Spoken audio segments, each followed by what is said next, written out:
Olá, meus irmãos, tudo bem com vocês? Hoje nós vamos fazer aqui uma revisão geral da revista número um, né, ou da revista um no nosso catecúmenos, que é esta daqui, tá bom? Bom, por que nós vamos fazer isso, essa revisão aqui geral? Porque o presidente Daniel deu já a última aula, vocês viram, no, no domingo passado. E aí eu combinei com ele para a gente fazer essa revisão para rever e relembrar com vocês, né, o que vocês estudaram para reforçar todo esse conhecimento, tá bom? Então nós vamos fazer o seguinte, hoje eu vou tratar com vocês dessas quatro primeiras aulas, a pública profissão de fé, as escrituras, a trindade e a existência de Deus. Na outra semana a gente conclui com as outras aulas também. De maneira bem resumida, vocês vão entender já aqui, perceber, é realmente um resumo geral, apenas para vocês estarem relembrando e reforçando esse conhecimento que vocês tiveram, que a gente compartilhou com vocês ao longo deste período, tá bom? A primeira aula, então, é a pública profissão de fé, que você já sabe, já lembra, vai lembrar aqui, eu vou dizer, vocês vão lembrar, né? Primeira questão é que a pública profissão de fé não é uma exigência que foi criada pela Igreja Presbiteriana do Brasil. Na verdade, esse é um ensinamento bíblico, né? O próprio Jesus Cristo nos diz aí em Lucas 12, versículo 8, todo aquele que me confessar diante dos homens, também o Filho do Homem o confessará diante dos anjos de Deus. Então veja, o próprio Jesus ensina isso, claro, né? O texto de Atos, capítulo 8, versículo 35 a 38, é aquela passagem bonita de do apóstolo Filipe, né, o discípulo de Jesus, ele evangelizando o eunuco, né? E num determinado momento, depois que é pregada a palavra para ele, ah, o eunuco deseja ser batizado. E o Felipe diz para ele, é lícito, se você crê. E aí ele confessa, né? Ele faz a pública profissão de fé. Creio que Jesus Cristo é o Filho de Deus, né? No dia que você for recebido como membro, você vai responder algumas perguntas que eu, como pastor da igreja, vou fazer. Perguntas que têm a ver com a sua fé em Jesus Cristo como Filho de Deus. Então, esse é um ensinamento bíblico, primeira coisa. Segunda coisa importante é que para alguém fazer a pública profissão de fé, ele precisa primeiro ser um convertido, obviamente, né? Quem não foi convertido, quem não foi ainda salvo, ele não tem motivação para fazer isso e não tem razão. Então a primeira coisa ele precisa ser convertido, porque ele vai dizer, eu creio em Jesus Cristo, né? Falando isso com sinceridade.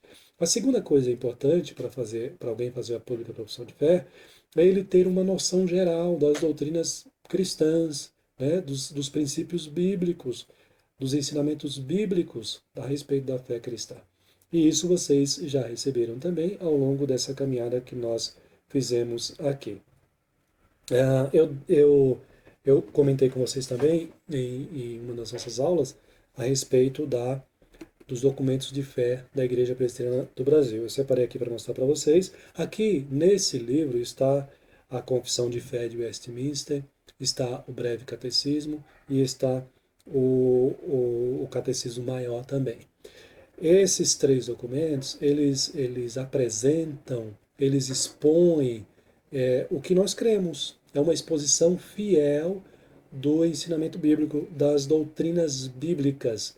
Se você não tem, eu recomendo você a adquirir e a ler, a você conhecer, para fortalecer ainda mais a sua fé. Confissão de Fé de Westminster, Catecismo Menor e o Breve Catecismo e o Catecismo Maior. São os três documentos de fé da igreja presbiteriana, da sua igreja. Ok? Ah, ainda dentro da profissão de fé, antes do candidato ser recebido oficialmente na igreja, ele precisa ser recebido no conselho, a gente vai marcar um dia em que os presbíteros e o pastor vai conversar com vocês a respeito de três assuntos principais. Primeiro, a respeito da sua fé em Cristo Jesus.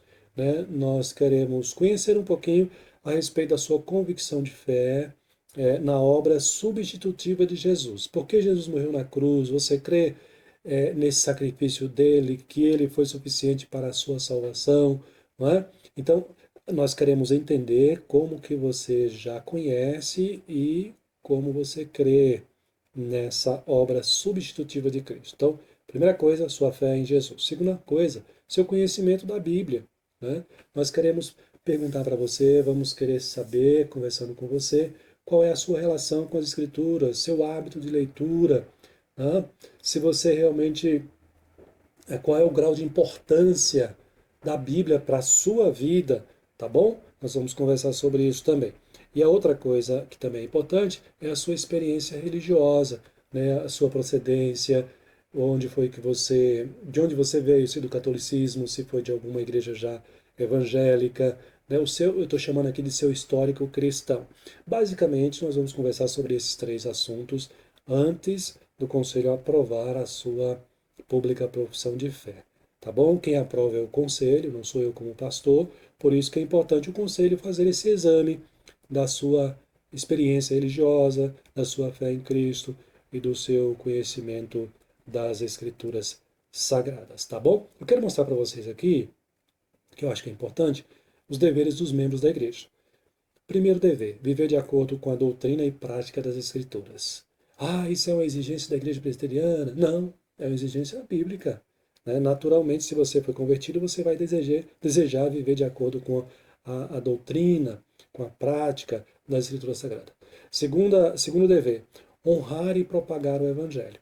O que é convertido, a pessoa que é cristã de verdade, ela vai desejar honrar o Evangelho com seu testemunho e proclamar o Evangelho através da sua vida e através da sua palavra, do seu ensinamento. Terceira coisa que é importante, o terceiro dever, sustentar a igreja e as suas instituições moral e financeiramente. Tá?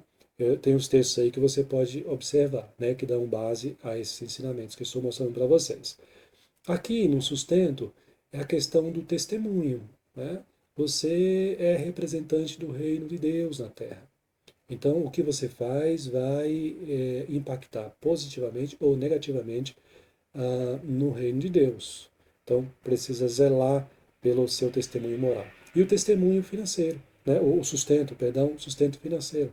Tem a ver com os dízimos, tem a ver com as ofertas, a questão da fidelidade nos dízimos, a questão da fidelidade nas ofertas. Também, é claro, a igreja ela não vive sem isso, né? Precisamos pagar a conta de luz, pagar água, zeladoria, pastor da igreja, não tem jeito. Então isso faz parte.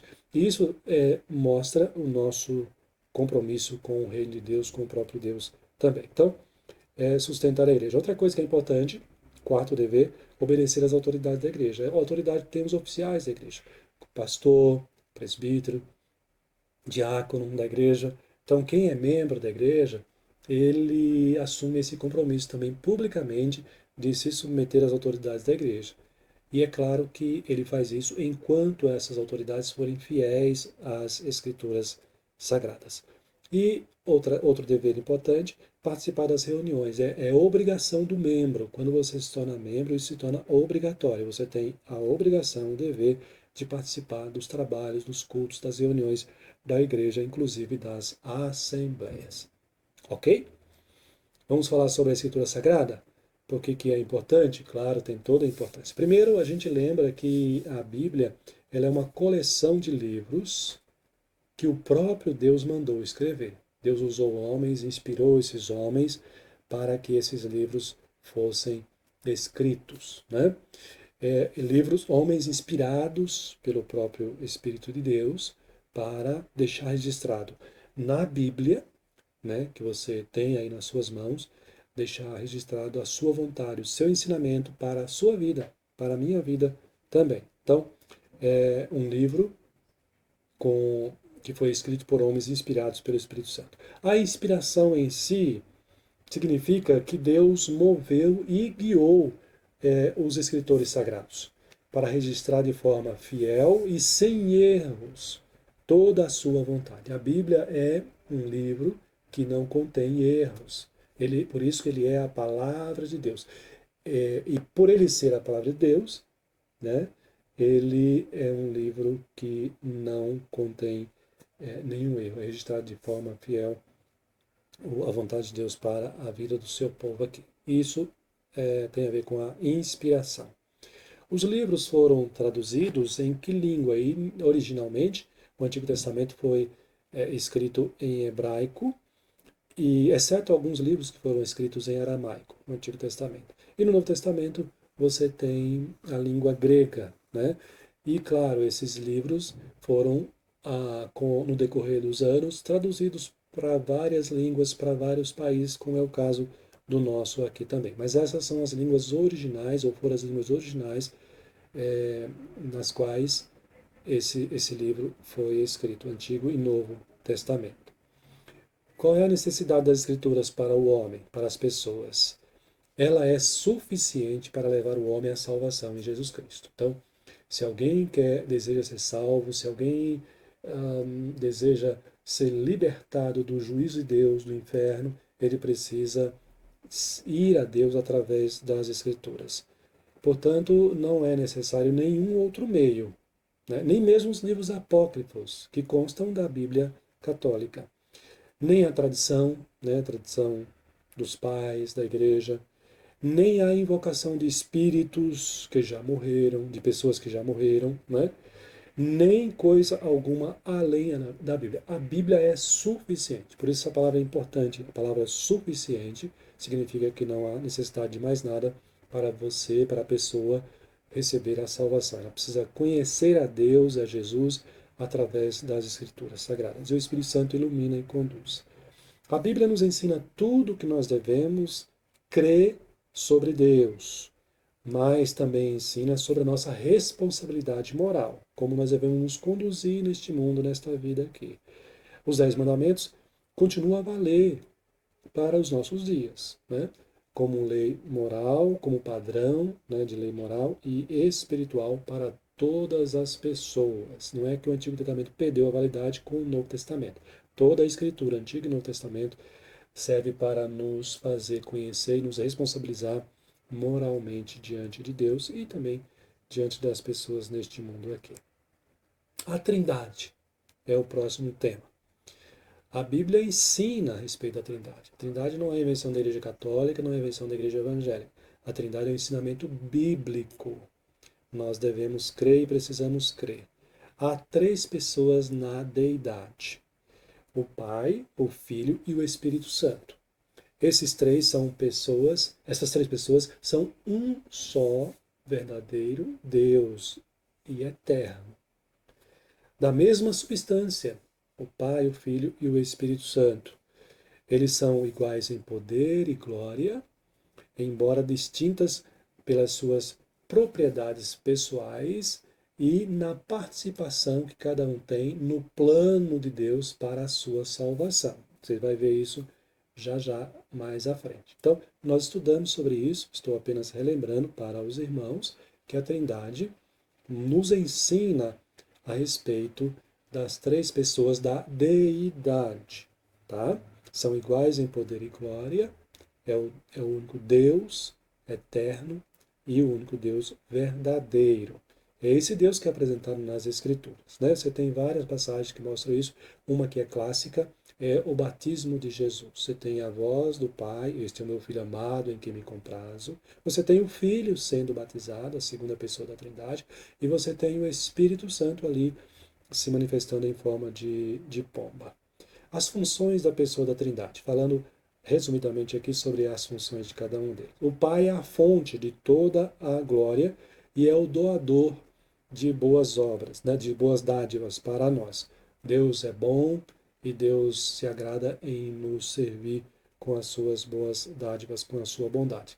Mas ele opera neste mundo por meio do seu Filho. Ele opera no plano da salvação por meio de Jesus Cristo, seu Filho, que é a segunda pessoa da Trindade. Ele foi enviado, Jesus foi enviado para executar a obra da redenção. Então Deus planejou a obra da redenção, o Filho vem executar, cumprir a vontade do Pai, e o Espírito Santo.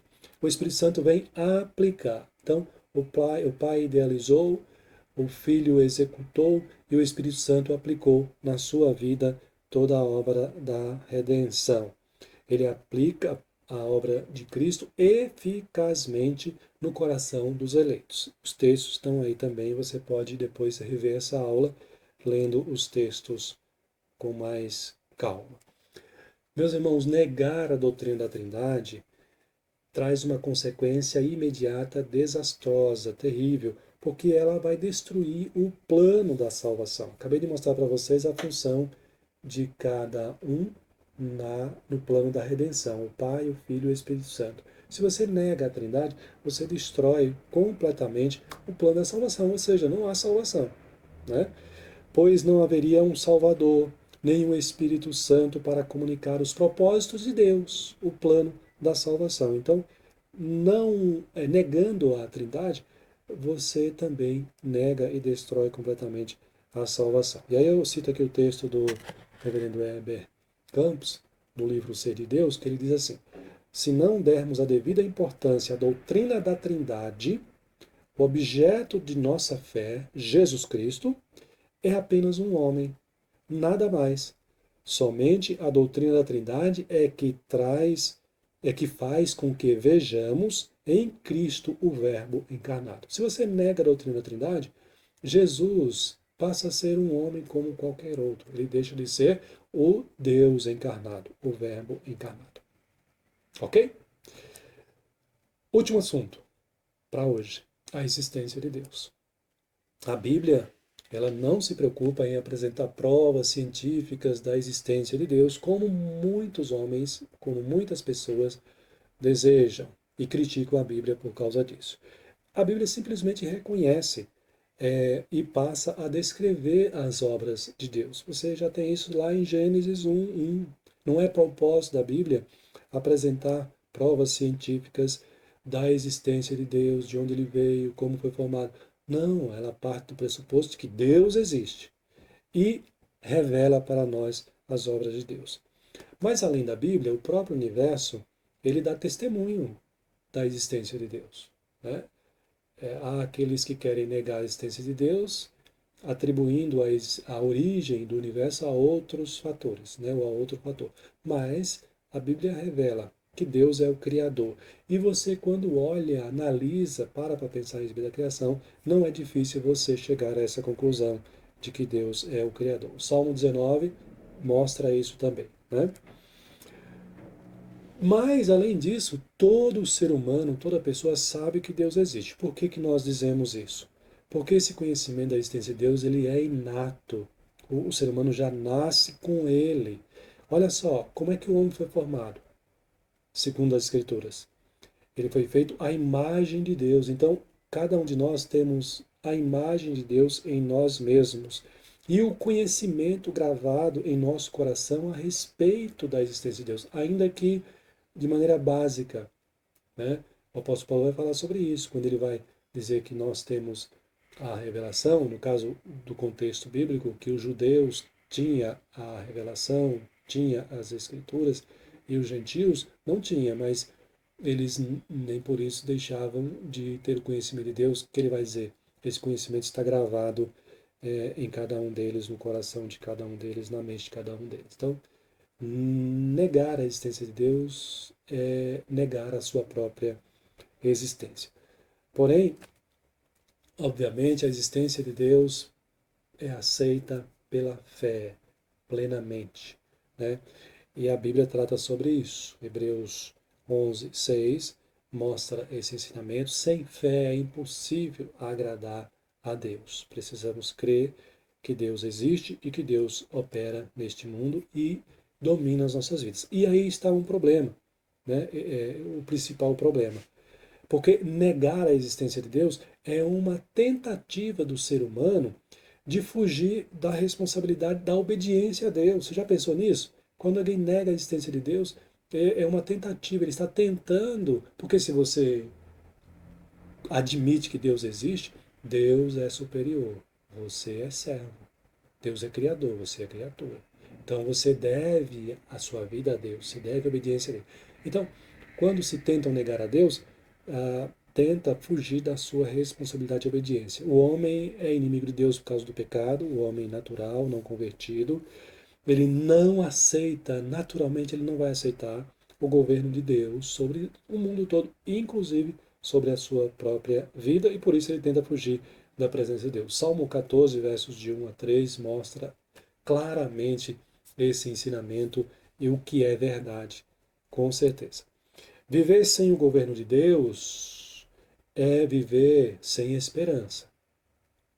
Então, aqueles que negam a existência de Deus e negam o governo, a direção de Deus, também eles não têm esperança neste mundo. Somos obrigados a reconhecer que somos criatura apenas. Esse é o ponto, nós somos criaturas. E, portanto, devemos ao Criador toda a nossa obediência nesta vida, neste mundo aqui. Negar a sua existência, né, eu já falei, esse aqui está repetindo, é negar então a nossa responsabilidade, é tentar fugir da nossa responsabilidade de obedecer a Deus em todas as coisas. Então, eu tratei com vocês hoje aqui sobre esses 4 temas que são essenciais, importantes para aqueles que querem fazer a sua pública profissão de fé. Para você que já foi convertido, que já recebeu a salvação em Jesus Cristo, e agora quer se tornar membro da igreja. É muito importante que você entenda com clareza a respeito desses ensinamentos aqui. A pública profissão de fé, por quê, qual a razão disso, por que você quer fazer isso, né? Você precisa entender isso. A importância das Escrituras para a sua vida, a importância da Trindade, não se pode negar a existência da Trindade, como também não se pode negar a existência desse Deus, do Deus Criador, porque reconhecendo o Deus Criador, nós nos reconhecemos como de fato nós somos, criaturas e que devemos a Deus toda a nossa obediência.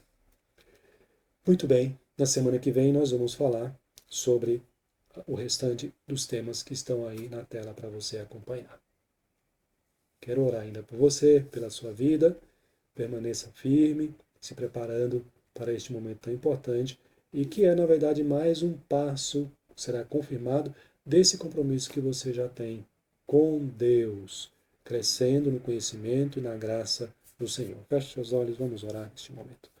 Senhor, louvado seja o teu nome, porque o Senhor é Criador, é Deus trino, é Deus soberano. Graças te damos pela tua palavra, ó Deus, que nos revela quem tu és e quem nós somos e qual é a nossa obrigação para com o Senhor.